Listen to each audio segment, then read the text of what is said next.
आपसे कह रहा हूं, ये बहुत सीरियसली बात है। अभी दिल्ली की जंतर मंतर पे ना नारे लगे, काटे जाएंगे, काटे जाएंगे। ऐसे भड़काऊ नारे थे कि मैं उनका जिक्र भी नहीं कर सकता। इसमें बीजेपी कुछ नेता जेल में भी गए। आप ये सोचिए, अगर ये नारे मुसलमानों ने लगा दिए होते तो मैं समझ रहा हूं कि उनके घर जो है ना तोड़ के सरकार और उनके परिवारों को भी जेल में बंद कर देती। तो आप ये देखिए केंद्रीय सचिवालय में कौन बैठा हुआ है, आप कहीं भी देख लीजिए, किसी भी उसमें आप यूनिवर्सिटियों के चांसलर देख लीजिए कौन है। मैं कह रहा हूं सिस्टम में तो वो है, तो अत्याचार कौन कर रहा है? भाई डीएम उनका बैठा है, एसएसपी उनका बैठा है, तो उनपे कौन अत्याचार कर देगा? थानेदार उनका बैठा है, सीओ उनका बैठा है। अत्याचार तो हम पे हो रहा है। तो हम सब समझ रहे हैं, जनता भी समझ रही है, और जनता इसका जवाब 2022 में उत्तर प्रदेश में तो दे देगी। लेकिन राष्ट्रपति तो अनुसूचित जाति से आते हैं, हालांकि राष्ट्रपति की जाति का नाम लेना नहीं चाहिए। अगर उनका सम्मान हो रहा है किसी भी तरह से, उनको तो समाज से निकलकर वो सर्वोच्च पद पर पहुंचे, तो इसके उनके होर्डिंग लगने में क्या दिक्कत है? कोई दिक्कत नहीं है, बड़े बड़े लगे। बीजेपी अपने पैसों से लगाए, सरकारी पैसे से। उत्तर प्रदेश सरकार क्यों लगा रही है? चलो मैं भी मान लूं कि राष्ट्रपति जी हमारी जाति के हैं, नहीं, वो बीजेपी की नहीं है, राष्ट्रपति तो देश के। हाँ देश के है ना, मैं बता देता हूं, मंदिर में नहीं जा पाए थे अभी। और एक बार बोला, सिर्फ एक बार मात्र ये बोल दिया उन्होंने कि बनने के बाद कि बताइए सुप्रीम कोर्ट में कितने जगह SC ST के OBC के, एक बार पूछ लिया था केंद्रीय सचिवालय में कितने पोस्ट हैं उनकी, उसके बाद सवाल नहीं कर पाए। तो जान में तो कोई वो नहीं है प्रारूप इस तरह का। ये तो यहाँ के लोगों ने बना दिया, जो जज बैठे हुए हैं कि कोलोजियम कैसे तय कर देगा? जज का बेटा जज, जज का भतीजा जज, जज का जो है दामाद जज, जज का भाई जज। ये क्या बात हुई? क्या और दलित पिछड़ों में, मुसलमानों में प्रतिभा नहीं, आदिवासियों में? आप टेस्ट कराओ, जैसे IAS का कराते हैं ना, IPS का कराते हैं, ऐसे कराओ आप सिविल सर्विस की तरह। तो मैं अपने अधिकार जानता हूं। तो बेसिकली ना मेरा नाम चंद्रशेखर है, आजाद नहीं है। आजाद मैंने तब लगाया जब मैंने असली आजादी को फील किया। ये लोकतंत्र है, लेकिन आप समझिए कि मैं आप समझता हूं ये झूठा है लोकतंत्र। क्या कोई बोल सकता है? बोलेगा तो मुकदमा लग जाएगा, हक की आवाज उठाने जाएगा तो लाठी बजेंगी, या और कुछ करेगा तो NSA लग जाएगी। तो मैंने झेली है। जब मैंने झेल ली तो मुझे एहसास हो गया कि ये झूठी आजादी जो है ना सच्ची होनी चाहिए। तो अपने नाम के पीछे आजाद लगाया, और आज प्रयास कर रहा हूं कि ऐसे बहुत सारे लोग तैयार हो जाएं जो इस आजादी को आम जनता के लिए भी तैयार करें। रही बात शोर बचाने की, तो समझिए विकास जी, मांगने से कुछ नहीं मिलता, छीनना पड़ता है। और मैं शोर इसलिए बचाता हूं क्योंकि सरकार गूंगी बहरी है। अगर ये सरकार अच्छी होती तो 69,000 शिक्षक भर्ती के बच्चे बैठे हुए हैं, 70 दिन हो गए लगभग उन्हें, आज तक तो उनकी बात नहीं सुनी। आंदोलन करने जाते हैं बीजेपी कार्यालय पर तो लाठी बजा देते हैं, बहनों को नहीं छोड़ रहे हैं, उनको पीटते हैं, चिन्हित कर करके लड़कों को पीट रहे हैं। तो आप समझिए मजबूरी है हल्ला मचाना। अगर ये सही काम करेगी ना सरकार, तो मैं भी जो है ना राजनीतिक काम करूंगा शालीनता से, लेकिन ये करने नहीं देती। रोज अच्छा, हाथरस का कितना बड़ा प्रकरण हुआ, हल्ला मचा तभी तो न्याय मिला, वरना सरकार ने तो कहते रेप ही नहीं हुआ था। तो निकम्मी बहरी सरकार को सुनाने के लिए धमाके की जरूरत होती है। मैं तो भगत सिंह को भी मानने वाला हूं, तो इसलिए मैं हल्ला मचाता रहता हूं कि सरकार सुनती रहे और तानाशाही ना करे।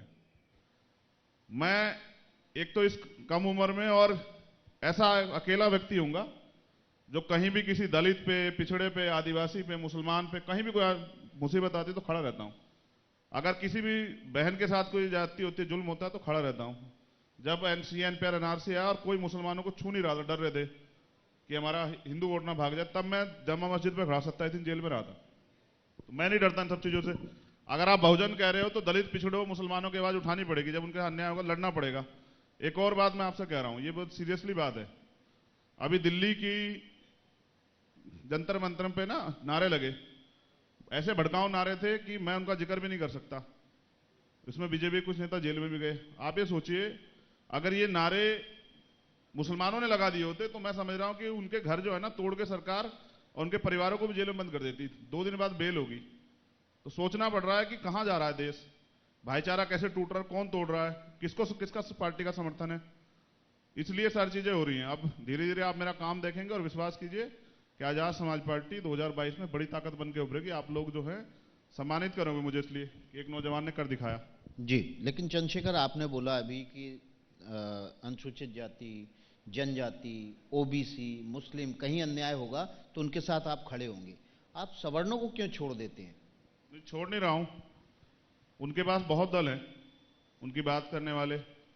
मैं तो, मुझे कई बार हंसी आती है कि अभी उत्तर प्रदेश में चलाया जा रहा था कि भाई ब्राह्मणों पर अत्याचार हो रहा है, मेरी ब्राह्मणों से कोई नाराजगी नहीं, मगर मैं सोच रहा था कि जितना 5 साल का अगर रिकॉर्ड उठा के देखोगे ना, जितना ब्राह्मणों पे अत्याचार हुआ उतना तो एक दिन में होता है दलितों पे।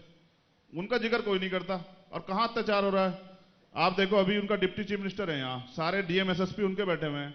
आप देखिए देश की जो सुप्रीम कोर्ट है, हाई कोर्ट में आप देख लीजिए कितने जज किस जाति के हैं। आप ये देखिए केंद्रीय सचिवालय में कौन बैठा हुआ है।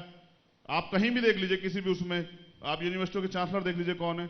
मैं कह रहा हूं सिस्टम में तो वो है, तो अत्याचार कौन कर रहा है भाई? डीएम उनका बैठा है, एसएसपी उनका बैठा है, तो उनपे कौन अत्याचार कर देगा? थानेदार उनका बैठा है, सीओ उनका बैठा है। अत्याचार तो हम पे हो रहा है। इसलिए मैं समझता हूं जिनको ज्यादा जरूरत है उनकी बात पहले कहनी पड़ेगी। अगर कोई स्वर्ण भाई और उसके साथ परेशानी हो, मुझे याद करेगा तो सबसे पहले खड़ा मिलूंगा, आपके चैनल के माध्यम से कह रहा हूं। लेकिन मैं समझता हूं कि जिनको ज्यादा समस्या है उनकी बात पहले कहनी पड़ेगी। सोचे कोई भूखा है, एक आदमी पे 10 दिन का स्टोर है रोटी, एक आदमी पे वो भूखा है, तो पहले रोटी किसको दूं? जो भूखा है उसको, या जिस पे 10 दिन का स्टोर है? तो मैं पहले उनकी बात कर रहा हूं जिनको पहले ज्यादा दिक्कत है, जिनकी सुनवाई नहीं हो रही है, जिनके नाम पे सरकार ने मोहरे तो तैयार कर दिए। अब महामहिम राष्ट्रपति जी आए 4 दिन पे, देखिए क्या करवा रहे हैं। राष्ट्रपति जैसे गरिमा पद को भी अपमान करवा रहे हैं। एयरपोर्ट से और होटल तक आप समझिए 200 होल्डिंग देखे होंगे मैंने राष्ट्रपति जी के लगे हुए। स्वागत है स्वागत, किसका पैसा है वो? आम जनता का पैसा है वो, जो आप खर्च कर रहे हो प्रचार पे और कह रहे हो फिर बेच रहे हो सरकारी उपक्रम। तो हम सब समझ रहे हैं, जनता भी समझ रही है, और जनता इसका जवाब 2022 में उत्तर प्रदेश में तो दे देगी भाई। लेकिन राष्ट्रपति तो अनुसूचित जाति से आते हैं, हालांकि राष्ट्रपति की जाति का नाम लेना नहीं चाहिए। अगर उनका सम्मान हो रहा है किसी भी तरह से, उनको उस समाज से निकलकर वो सर्वोच्च पद पर पहुंचे हैं, तो इसके उनके होर्डिंग लगने में क्या दिक्कत है? कोई दिक्कत नहीं है, बड़े बड़े लगे। बीजेपी अपने पैसों से लगाए, सरकारी पैसे से। उत्तर प्रदेश सरकार क्यों लगा रही है? चलो मैं भी मान लूं कि राष्ट्रपति जी हमारी जाति के हैं, कोटि कोटि धन्यवाद करता हूं बीजेपी का, उन्होंने बनाया। मगर नहीं, वो बीजेपी की नहीं है, राष्ट्रपति तो देश के हैं। हाँ देश के है ना, मैं बता देता हूं, मंदिर में नहीं जा पाए थे अभी, और एक बार बोला, सिर्फ एक बार मात्र ये बोल दिया उन्होंने कि बनने के बाद कि बताइए सुप्रीम कोर्ट में कितने जज हैं SC ST के, OBC के? एक बार पूछ लिया था केंद्रीय सचिवालय में कितने पोस्ट हैं उनकी, उसके बाद सवाल नहीं कर पाए। तो जब हमारा आदमी अगर हमारा है ना तो हमारी बात करेगा। सुप्रीम कोर्ट में जज कौन बनेगा ये कॉलेजियम तय करता है। क्यों करेगा कॉलेजियम तय? सुप्रीम कोर्ट संविधान में तो कोई वो नहीं है प्रारूप विस्तृत का, ये तो यहाँ के लोगों ने बना दिया जो जज बैठे हुए हैं कि कॉलेजियम कैसे तय कर देगा? जज का बेटा जज, जज का भतीजा जज, जज का जो है दामाद जज, जज का भाई जज, ये क्या बात हुई? क्या और दलित पिछड़ों में, मुसलमानों में प्रतिभा नहीं, आदिवासियों में? आप टेस्ट कराओ, जैसे IAS का कराते हैं ना, IPS का कराते हैं, ऐसे कराओ आप सिविल सर्विस की तरह टेस्ट। आपको पता है सरकार ने कोशिश की थी नया कानून बनाने की, पूरा सुप्रीम कोर्ट खिलाफ हो गया, फिर से कॉलेजियम व्यवस्था कायम कर दी। अब कॉलेजियम तय कर रहा है कौन जज बनेगा कौन नहीं बनेगा। सुप्रीम कोर्ट कौन होता है खिलाफ होने वाला? हम देते हैं, हमारे टैक्स से मिलती है तनख्वाह उनको, वो भी जनता के अंडरटेकिंग है। सुप्रीम कोर्ट से भी बड़ी एक अदालत है, वो है जनता की। तो देश की जनता जब चाहती है तो वो क्यों मना कर देंगे? वो कौन होते हैं? उनको अपना खतरा महसूस हो रहा है। मैं आपको एक मिसाल देता हूं, किसी ने 50,000 करोड़ का घोटाला किया और वो अपनी सेटिंग से 2,000 करोड़ रुपए किसी सम्मानित व्यक्ति के थ्रू ट्रांसफर करवा दे, 48,000 करोड़ रुपए नकद बच रहे, ऑर्डर आ जाता है उसके फेवर में। जनता देख रही है, मुझे कहने में कोई दिक्कत नहीं कि बड़ा घोटाला जो है वहां से हो रहा है, सबकी जांच होनी चाहिए। सुप्रीम कोर्ट के जितने जज हैं ना, उनकी जांच होनी चाहिए संपत्ति की, कि इतनी संपत्ति कहां से आई और वो उसका क्या सोर्स है, तनख्वाह से अलग क्या, कहां से कौन सा बिजनेस कर रहे हैं जितनी संपत्ति आ गई है। हम करवाएंगे, जब हमारा मौका मिलेगा हम करवाएंगे। चंद्रशेखर जी, जो भी आप टिप्पणी कर रहे हैं ये आपकी राय है, ABP न्यूज इसको इंडोर्स नहीं करता है, क्योंकि कोर्ट के ऊपर टिप्पणी करने की अपनी सीमा है। मैं यहाँ पर अपनी बात स्थिति ABP न्यूज की तरफ से स्पष्ट करना चाह रहा हूँ। जनता की भी अपनी स्थिति है, बिल्कुल, जनता सबसे सवाल पूछेगी, सरकार से पूछेगी, सुप्रीम कोर्ट से पूछेगी, सबसे पूछेगी। जब जनता से पूछा जाता है ना, अगर जनता पे 2 रुपए फालतू होते हैं तो एकदम आ जाते हैं इनकम टैक्स वाले, और फिर वो सरकार के दबाव से भी आते हैं, तो जनता पूछेगी। जनता को बताया जाए क्या इस देश के दलित, पिछड़े, आदिवासियों, मुसलमानों, अन्य धार्मिक अल्पसंख्यकों में काबिलियत नहीं कि उनका बेटा जज नहीं बन सकता? चंद्रशेखर जी, वापस राजनीति की तरफ आते हैं जी। मायावती से आप अलग हुए, BSP से आप अलग हुए, क्या जरूरत थी? आपका संघर्ष बढ़ गया, आप हो सकता था कि BSP में रहते हुए ज्यादा बड़ा मुकाम हासिल कर सकते थे। विकास जी विधायक MP बन जाता, इससे ज्यादा कुछ नहीं बना सकते, लीडर नहीं बना सकते वो। मैं ये समझता हूं कि अलग होने का कारण जो है ना, मैं नहीं हूं, उन्हीं लोगों ने अलग किया है। मैं तो कह रहा था कि मिलके जो है ना काम को करते हैं, लेकिन पढ़े लिखे दलित की और समझदार व्यक्ति की वहां जरूरत नहीं है। वो काबिलियत को जो है ना पैसों से और परिवारवाद से तोड़ने लगे हैं, इसलिए जो है दिक्कत आ रही है। मुझे उनसे कोई पेज नहीं है, वो अपना पार्टी चलाएं। हम में तो काबिलियत है, तो हमने देश के अंदर लोगों को जोड़ के साबित किया है और पंचायत चुनाव में रिजल्ट देकर साबित किया है कि हमें अवसर मिलने की देर है। जब हमें अवसर मिलेगा उनसे बेहतर करके दिखाएंगे। तो उनकी पार्टी पीछे क्यों जा रही है अगर उनके अच्छे नेता हैं, अच्छे लोगों को लेना नहीं चाहते? अब मैंने तय किया कि चैलेंज लेना चाहिए। जैसे टाइम मैगजीन में मेरा नाम आया तो मुझे चैलेंज हुआ, लोग कह रहे थे, सम्मानित कर रहे थे, मगर मेरे लिए चैलेंज था कि जो वहां उन्होंने स्वीकार किया कि ये उभरते हुए नेता है, तो मैं उसको साबित भी कर पाऊंगा नहीं कर पाऊंगा। तो मैंने चैलेंज लिया कि उनके बगैर और बिना संसाधन के इस पार्टी को देश की सबसे बड़ी पार्टी बनानी। और अब बहुत सारे लोग तैयार कर दिए, हर प्रदेश में, हर जिले में लोग हैं। अभी देखो यहाँ क्षेत्रीय दल है जिनकी सरकारें रही हैं, लेकिन पिछड़े वर्ग की जातिगत जनगणना का मुद्दा सबसे पहले हमने उठाया। और यूपी में भी, मध्य प्रदेश में भी, महाराष्ट्र में भी और राजस्थान में भी इतनी यूनिट है, सब जगह ज्ञापन दिलवाए। और लोग, पिछड़े वर्ग के नेता बेचारे, उनका भी धन्यवाद, वो तो टीवी चैनल के माध्यम से कह रहे हैं कि हमारा समर्थन है, या सदन में कह रहे हैं, और हम गांव गांव में जाकर कह रहे हैं कि ये करवाओ। पता लगना चाहिए किसका अधिकार किसने छीना है, सबकी होनी चाहिए, पिछड़ों की भी, दलितों की भी, अपर कास्ट के लोगों की भी। पता लग जाए कौन संसाधन पे काबिज है, कौन सुप्रीम कोर्ट में ज्यादा है, कौन जो है और तमाम जगह से एमपी एमएलए ज्यादा बने हुए हैं, किसके चंद्रशेखर, आप संसाधन एक में बात कब्जा है। बताइए, आपकी बहुजन की परिभाषा क्या है? क्योंकि बीएसपी इस समय प्रबुद्ध सम्मेलन कर रही है। प्रबुद्ध सम्मेलन के जरिए वो ब्राह्मणों को अपने खेमे में खींचना चाहती है, पार्टी की तरफ लुभाना चाहती है। देखिए, दो चीजें हैं। अब आप कहोगे सारी डिबेट वहीं चली जाएगी, हमारी वार्ता जो है ना उधर चली जाएगी, उनके लोग भी आनी है, मैं उनकी बात क्यों कर रहा हूं? देखिए, पहली बात जो है ना, बीएसपी सर्वजन पार्टी है, सर्वजन हिताय सर्वजन सुखाय, दोनों नारे चाहे बीजेपी का हो, सबका साथ सबका विकास और सर्वजन हिताय सर्वजन सुखाय, दोनों एक ही मतलब है।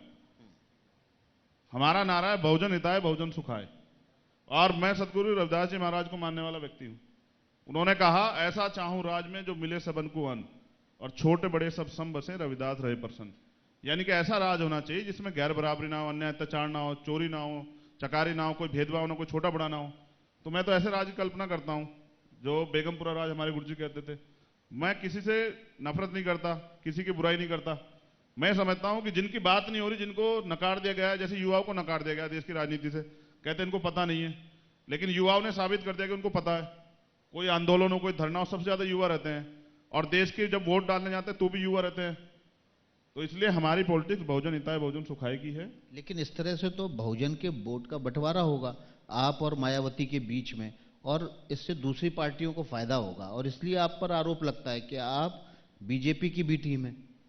अच्छा, देखिए, पहली बात तो यह है ना, कौन आरोप लगाता क्या करता है, इस चीज को तो मैं छोड़ देता हूं। लेकिन आपकी एक बात तो सही है कि बंटवारा होगा।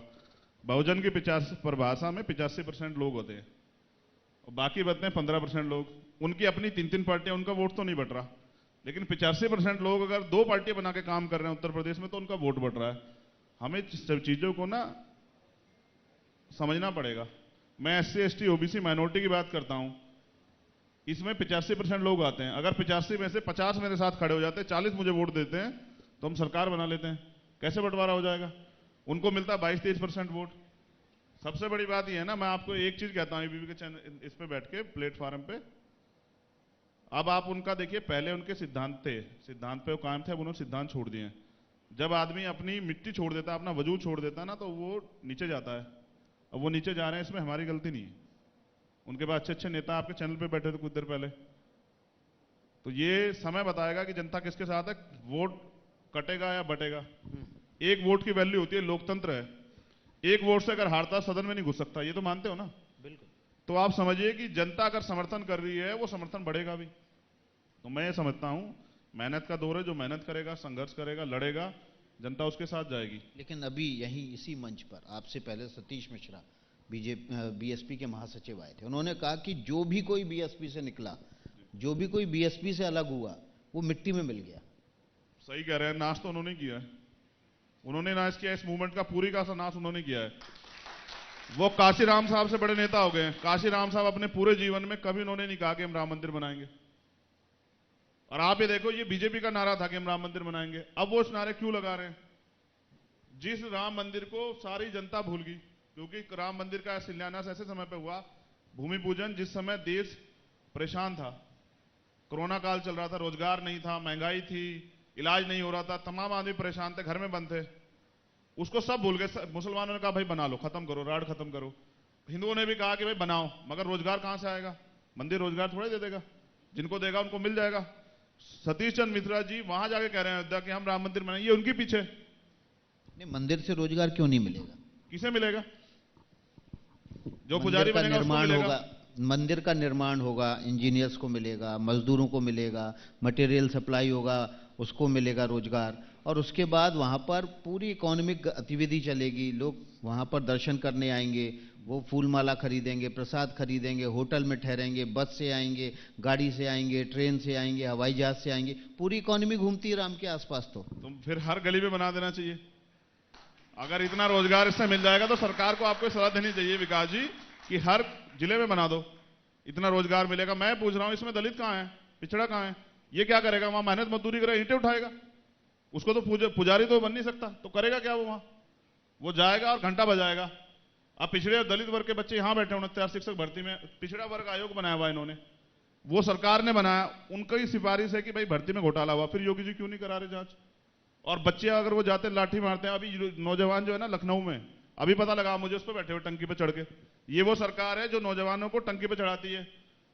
ये सरकार का जवाब नौजवान देगा, तैयार है।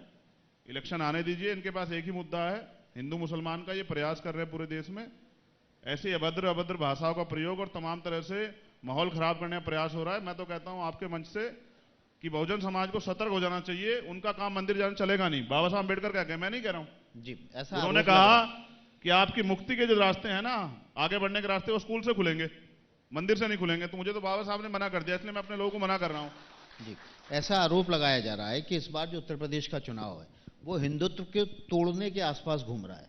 हिंदुत्व टूटा तो किसी और की सरकार बनेगी, और हिंदुत्व रहा, हिंदू एकजुट रहा तो किसी और की सरकार बनेगी। आपके ऊपर आरोप लग रहा है कि आप हिंदुत्व को तोड़ रहे हैं। आप मुझे भी बता दो हिंदू कौन कौन लोग हैं, फिर बताऊंगा मैं अपनी बात। आप बस ये बता दो कि हिंदू कौन कौन है उत्तर प्रदेश में, एकदम बस सारा जवाब दूंगा मैं आपको। बताओ, दलित हिंदू है? आप बताइए, आप बताएं। बताइए आप मुझे, दलित अगर हिंदू है तो फिर दलित क्यों लिखा जाता है कि दलित की बेटी के साथ ये? फिर हमें रोज आईना क्यों दिखाया जाता है? मुसलमान हिंदू है? चलो छोड़ो, और बताता हूं मैं। अगर दलित हिंदू है तो दलितों पर अत्याचार के समय ये हिंदू संगठन कहां रहते हैं? अभी दिल्ली में 9 साल के बच्चे का रेप हुआ, कोई नहीं आया हिंदू संगठन। हाथरस वाले मामले में हिंदू संगठन के लोग पंचायतें कर रहे थे। भाई मुझसे, मैं आपसे बिल्कुल कह रहा हूं साफ तौर पे, इस हिंदू जो धर्म ना अज्ञानी को और अज्ञानी बनाए, उसके अधिकार छीन ले, धन संचय करने का, आगे बढ़ने का, पढ़ने का, वो धर्म नहीं, गुलामी है। ये जो है ना, बाबा साहब अम्बेडकर ने क्यों बुद्धिज्म एक्सेप्ट किया? इसलिए एक्सेप्ट किया कि वो चाहते थे कि इसकी पुनर्रचना हो, इसमें बदलाव हो, भाईचारा बने। लेकिन लोग मानता कौन है भाईचारा? हमें तो रोज गाली दी जाती है कि आरक्षण वाले हैं। अगर कोई बच्चा देखिए मेडल लेके आया ना तो पहले उसकी जाति ढूंढते हैं। किसने बनाया ये? हमने थोड़े बनाया। ये विश्वास कीजिए कि समय बदलेगा। हम तोड़ नहीं रहे हैं, हम तो कह रहे हैं कि हिंदू अपनी वैल्यू भी समझ जाए कि उसकी वैल्यू क्या है। कि केशव प्रसाद मौर्य स्टूल पे बैठेंगे इनके यहाँ, और सत्यन देव सिंह वो प्लास्टिक लकड़ी कुर्सी बैठेंगे, ये वैल्यू है हिंदुओं की यहाँ। मैं तो साफ बता रहा हूं कि दलित पिछड़े सिर्फ और सिर्फ अपना व्यक्तिगत फायदा तो वहां ले सकते हैं।